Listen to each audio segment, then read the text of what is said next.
It's always a pleasure to be your guest at this time of the day with business news on the marketplace. Let's settle for the very first story. The total cost of cleaning up the financial sector could reach 18 billion cedis by the end of this year. This was after the Finance Minister Ken Ofori-Atta projected that he may need about 3 billion cedis to clean up the savings and loans sector alone. George Rafi has the rest of the story. So far, government has spent about 14 billion Ghana cedis in cleaning up the banking sector. It has also released about 1 billion Ghana cedis to carry out a similar activity in the microfinance and rural banking space. It is now projecting to spend about 3 billion Ghana cedis to clean up the savings and loan sectors.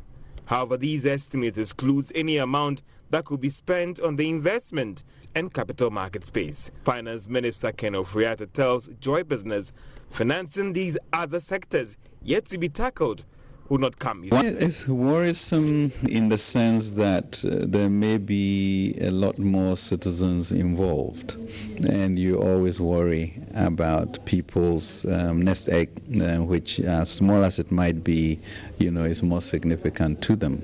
And so we have to tread cautiously, but there has to be a sense of justice, in what we are doing, so that they don't feel excluded from the potential bailout that we may have to do. But we have to be careful about it, especially those who own those institutions, as to exactly the type of practices that went on. But I think we have all fallen short of the glory of God, and so we need to have empathy, and we need to see how best we can do it within the limits of our budget. The rising cost of these exercises raises a lot of questions about the approach in reforming these sectors, whilst others have argued that the recent data from the Bank of Ghana, which suggests that deposits, loans and liquidity have improved significantly. There may be one can say that the end justifies the means. However, these estimates are projections, and there's a likelihood that it could even be more than the 18 billion Ghana cedis come January 2020. Now, away from that, entrepreneurs are being encouraged to think beyond all borders, including real and imaginary borders, in doing business. According to the CEO of Peaceful Mind Foundation, Professor Bandit Kaput, fiscal, mental and natural obstacles should not prevent entrepreneurs from achieving their goals. He said this at the 2019 Young Entrepreneurs International Summit held in Accra. Get-rich syndrome has gradually eaten deep into the fabric of society in recent times. As a result, many young entrepreneurs are shying away exploring business opportunities. To strive higher towards achieving their goals and encourage them to be more entrepreneurial, the Young Entrepreneurs International Summit has awarded some young entrepreneurs striving to make a change in Africa. Founder for Peaceful Mind Foundation, Professor Bandit Kaput, said young entrepreneurs should not be deterred by the difficulty in raising startup capital. If you are hopeful and if you are, that much encouraged that you have to build a name and you have to build a brand, and that brand doesn't have to just relate to money, it has to relate to how you have to impact others and how you have to impact people, that will actually make you go beyond the border. People should not just focus on finance. These days social media is there, e-commerce is there. Some bit, yes, is required, but I think a person can manage from its savings. To be very honest, big chunk of money, if you just take from even somebody, you are answerable to that person, So just a small saving would also help create an entrepreneur and make a business big, provided your thinking should be big. Former Zimbabwean Deputy Minister of Tourism and Hospitality, Anastasia Ndlovu, encouraged young female entrepreneurs to work hard to change the narrative as well as stereotypes about female entrepreneurs. Our women on the continent, honorable delegates, first challenges is they try to embark on business beyond our borders. Issues around the exploitation of women, especially sexual harassment, as they try to cross borders. Women have been the major victims. If you have passion for what you do and you are principled and you persevere, you will beyond doubt prosper. Some awardees expressed their excitement and encouraged others to use social media to their advantage. What I would say is the use of technology is something really huge that people can leverage to take their businesses beyond borders, and also collaborate with even other business and startups in other parts of Africa to share knowledge and to partner. No longer have physical borders. People don't have to focus on physical borders. The borders that we now have to focus on as young people are the borders that are within our minds. Those borders that tell us, I can't do this because. Wherever when you see opportunity and you then remove yourself from that opportunity with the word because, that means that there is a border there. So we have to remove those mental borders. This year's Young Entrepreneurs International Summit and Awards was organized in Ghana to award about 25 outstanding young entrepreneurs across Africa. Alberta BC's report for Joy Business. Let's now move up to the Northern Region, where the Northern Region Progressive Traders Association has given a 2-week ultimatum to government to address the issue of influx of foreigners in the retail business, or they hit the streets in protest. The regional secretary of the group, Thomas Ade, said the situation in the region was more serious because businesses keep folding up due to what he called unfair trade practices. We would like to have no alternative than to hit the streets. If within 2 weeks after the express release, authorities and stakeholders fail to address our grievances, we already have our concerns, and we have been fighting this for long. It is not because of the recent happenings in Kumasi and Abossey. We are all together because we are part of the Guta. We've dialogued with government for so long. Even recently, we petitioned the GIPC to enforce the laws governing business and trade, wholesaling and retailing in the country. But the GIPC has not found it necessary to act. We petitioned them, petitioned the immigration, the police, and the state attorney. We did all this petitioning. But since we are not making any headway, we decided to come with this press release so that at least it can put them on their toes to do something to this issue. Most of our traders are being out of the system. Day in, day out, they are fading out of the system because of unfair trading practice that is going on.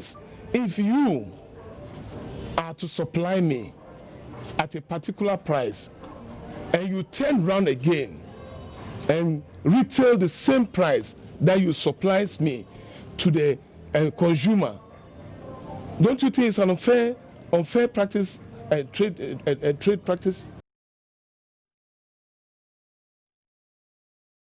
So those were the views of the Progressive Traders Association in the Northern Region. Now, the implementation of the African Continental Free Trade Area Agreement officially kickstarts on the 7th of July 2019. It is expected that micro, small and medium-sized enterprises, which account for more than 90% of all businesses worldwide, play a pivotal role in stimulating economic growth and providing employment for vulnerable groups. It is against this background that the International UN Micro, Small and Medium-Sized Enterprise MSME Day 2019 Forum is to be held on Thursday, June 27. Joining me in studio now is President of Engine Business Network, organizers of the event, to talk about what to expect at this event. NSU, welcome to the marketplace. Thank you, Emmanuel. So before we head towards the event, you realize what has been going on in recent times on the retail market. Sure. And we are calling for continental free trade. I mean, how do we overcome such barriers? Sure, Emmanuel. That is actually the reason why we are organizing this event. Because if you are on air, so you might have known that for the past couple of days, you've been reporting issues of agitation. So many of them. Yes, so it was in Kumasi, it was in Accra, Abossey. There was just one report talking about Tamale. Yes. Now, that is not healthy. And that is as a result of issues from the current GIPC law. Now, we have an NAFTA agreement which is about to go, the market is about to be launched on about 12 days now. Now, the SMEs, the people agitating about the GIPC law and its effects, they do not know about even this after thing that our government is going into. There is very little awareness from the MSME side. And as you mentioned, that's about 90% of businesses in Ghana. Exactly. So it's very, very important for us to know. I'm a small business owner myself. It's important for us to know what exactly the African Free Continental Trade Area is about. Now these retailers are subscribing to the fact that the GIPC, that's the Ghana Investment Promotion Center, has a law which allows them to fight, or which allows or prevents foreign retail traders to work on the same markets. So what is happening? I mean, are we not educating our players enough to actually conscientize them onto what exactly exists in the free trade area?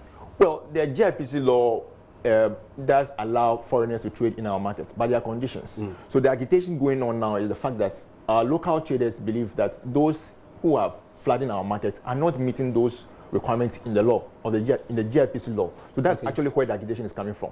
So it may come out of the fact that they may be misinformed, but generally I believe they are right, because there are a lot of traders in our market, foreigners who are not meeting that. In a free trade area like this, like what we're about to start now, do you think such a law will be made meaningful?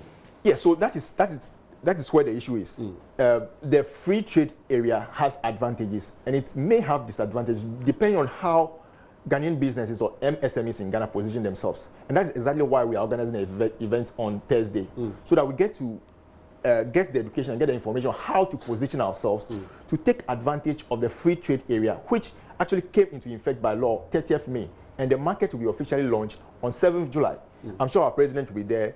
Ghana is trying to host the secretariat in Accra, and a lot is going on. But those who get affected most by this law, they don't know. So those, there are most kind of people agitating, the Kumasi Swami people agitating, the Tamale people we just reported about. We don't know. There are a lot of SMEs. I am president of an entrepreneurial network of over 500 people.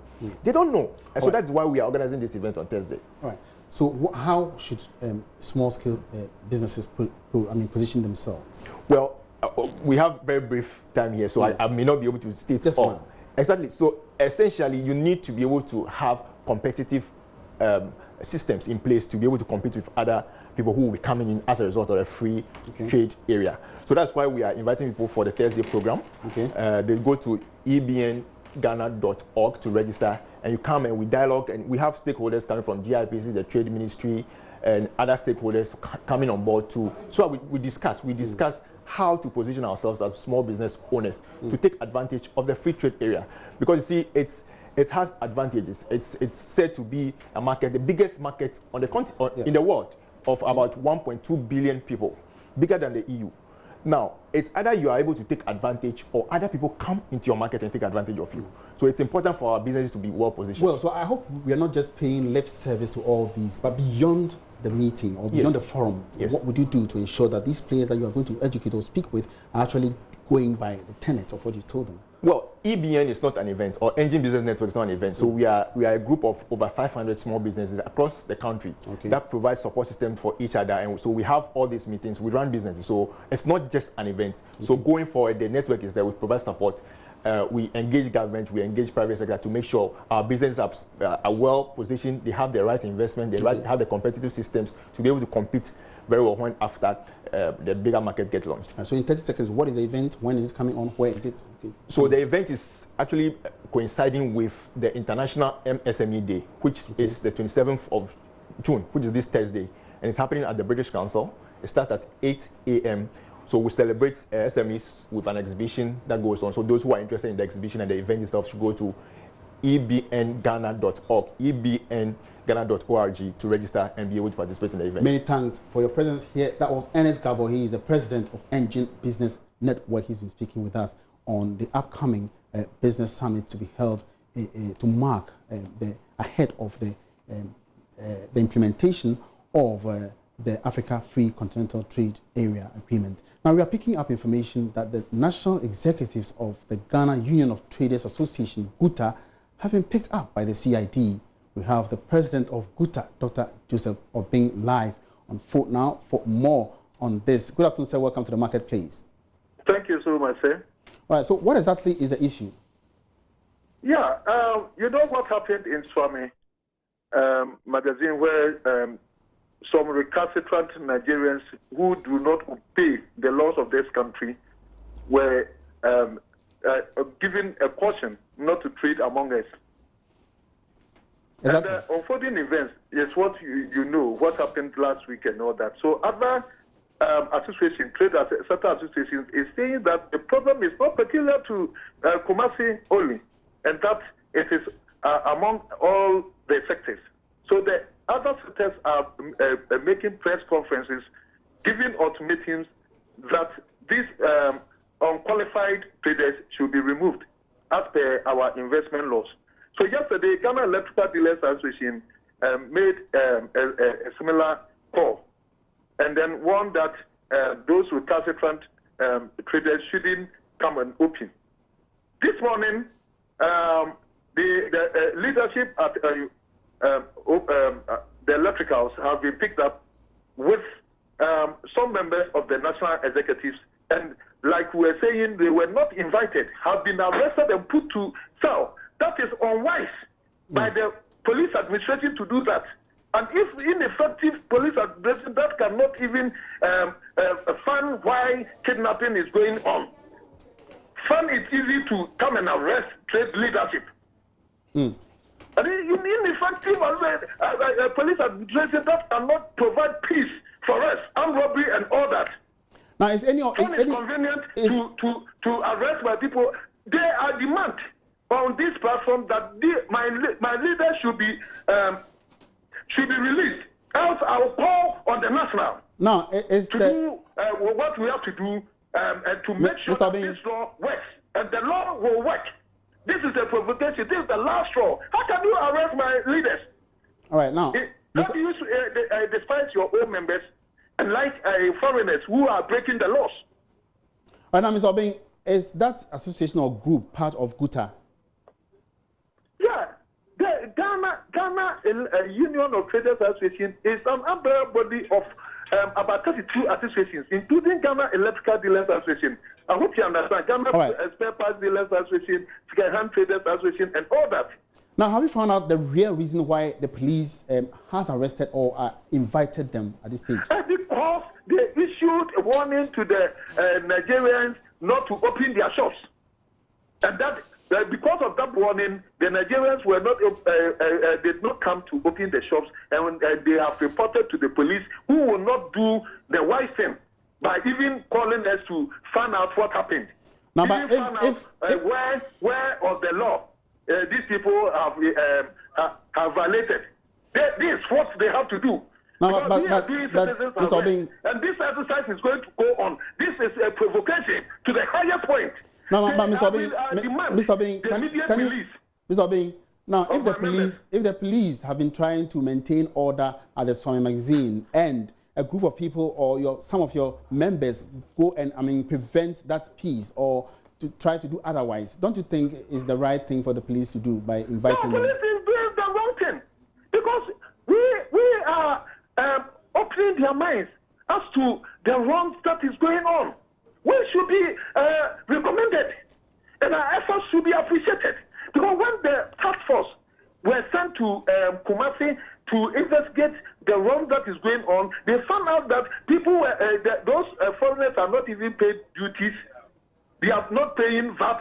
They don't even have any registration certificate to do their work. And so we are opening up the Ghana Standard Board. We can show you the report of about 1,000 people who do not all conform. You recall that the Nigerian government repatriated 4 Ghanaians. You know what they said? Because they had some infractions on their local laws, immigration laws. How can a country be timid that we cannot enforce on our sovereign laws? How can a country be timid? All right, so Dr. Obeng, what are you going to do next? Are you going to find out what exactly, are you going to dialogue with the police in any way? Or? We won't dialogue with the police. We don't succumb to the police. We don't succumb to them. So what are you going to do next? Where the law is not working, which law do you apply? Where the law is not working for other laws, which law do you apply? So what are you going to do next if you are not going to dialogue with the police? It's going to provoke us. Now, I'm going to instruct all my members, they will make sure that these people are flushed out. And we see if the police can outnumber us and do whatever they want to do. This is unwise. That's Whoever chaos. gave them the advice to do that has given a wrong instruction. All right. I gave the authority. I'll go to the police now. I want them to arrest me and leave my members. All right. Many thanks for that. Dr. Joseph Obeng Thank you so is much. president of the Ghana Union of Traders Association. He's been on the phone lines telling us about how he is unhappy because a section of the leadership of the Electrical Association of Ghana has been arrested by the police, and he's actually venting his spleen on the police at this time. We'll be following up on this particular development and bring you up to speed with the latest on it as it unfolds. But before we go, Minister of Aviation Joseph Kofi Adda has officially launched the Ghana Civil Aviation's Passenger Rights and Consumer Protection Directives.